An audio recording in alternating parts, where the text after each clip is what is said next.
in terms of setup, we said the sequence that's happening now is feet were a little bit too narrow at address and a little bit sort of too bent and flexing with the knees. So that sort of squatted you down a little bit too low, and therefore your lower half couldn't really rotate. So what we see as you go back now, if we sort of draw a line down through the sort of side of your body on these two, as we go back on this left hand side, we're now that lower half now sort of sliding through into that. And you see quite a lot of leggy action. If you look at the top of the back, so your knee kind of going out this way and the hip sort of sliding that, which makes it very difficult, A, to stabilise the golf swing. Even on a flat lie, you've got a sloping lie, it's dead, but it's going to be really all different movements going there. Okay, so if we can swing the golf club back, sort of look at your right leg in relation to that sort of cone there, it's a lot more your hips going behind you at the top of the backswing now. Look at those two positions there now, your right leg is a lot more vertical that way, as the hips gone back and around, as opposed to that thing. I think one thing we did last lesson, look at that right foot, wasn't it? See how that right foot's going to roll. You watch that right foot's rolling out there, a lot of weight now going this side, whereas if we look at that there, it's a lot more stable for me. There's a little bit of curl at the end of it, but at least there, just look at those two leg actions there. I know which one I prefer there. That right foot's certainly more on the ground, so you're creating more coil here, because the further you turn away from that left leg and left foot, the left knee wants to move, but if you sort of coil away from it, it's better. If you slide everything with it, you lose that tension and control as you come back. So from there now, as you come back to the golf ball, your club now in the circle is going to be bottoming out at the golf ball, whereas this one here now, I'd say your club kind of bottoms out probably about there somewhere. So those are different strike points and impact.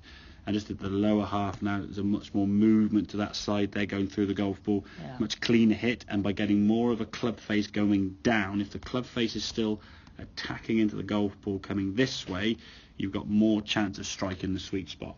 If the club is sort of bottoming out here, and then when it comes up it's doing this, you're obviously catching at best the bottom 2 or 3 grooves. You're not going to maximise the efficiency of your club head speed. The club head speed is there to hit the golf ball 20, 30 yards further.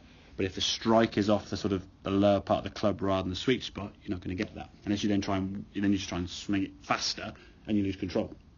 So if you can get the lower half just a little bit wider, and again, this is the one thing to be careful, this is what we often see, when someone sort of stands with their feet quite narrow, they then go wider, hit some good shots, and go on the next game, hit a few bad shots, go wider again, and wider again. You can go obviously too wide. There's a balancing point, making sure we're the right width of stance to start with. Yeah, because I narrowed quite a lot last time. Yeah. I've obviously over-narrowed. Exactly, and that's what often happens. You sort of see, you sort of sign, here's kind of where good would be, you're kind of where you were there, you keep going towards it. That's great now, but don't just keep going further and further, because then at one stage then you might be too wide. And again, if you're too wide, your hips can't move. If you're too narrow and you're too squat, your knees can't move. So things will start moving in accordance with what you're allowing them to do. So your setup is going to be key to allow that body movement to happen. So by getting a much more controlled, stable backswing, as opposed to the knee sliding and the right foot rolling out, you're able now to produce more speed back to the golf ball and a much more efficient strike, as opposed to the circle kind of being over here somewhere and bottoming out, as we say, somewhere around there. It's a bit exaggerated, obviously, and hitting up on the ball, because the club kind of, for the most part, creates some sort of circle visually. It's not an exact circle, but it's pretty close to a circle as we see it, okay? Because the club is then starting to come back round. I think if it bottoms out a bit early and then strikes up on the ball, you're missing the sweet spot.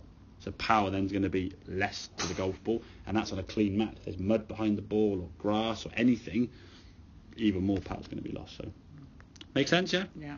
So a little bit wider, a little bit taller in the legs, and then just feel the right hip going to move. Okay, it has to move kind of rotation around this way. It's not sliding sideways. And I think be careful, especially if you're on the range in golf balls, on the court when you're playing. You hit one shot, my leg didn't move there. Don't worry about what the leg wants to move, okay? But when you started thinking about the leg moving, you then sort of almost subconsciously went, I'm not with the leg then. And then nothing happened, which is just as bad. There's no movement required. It's not, there was too much movement, no movement at all. We want movement to happen, but it's how that movement is occurring.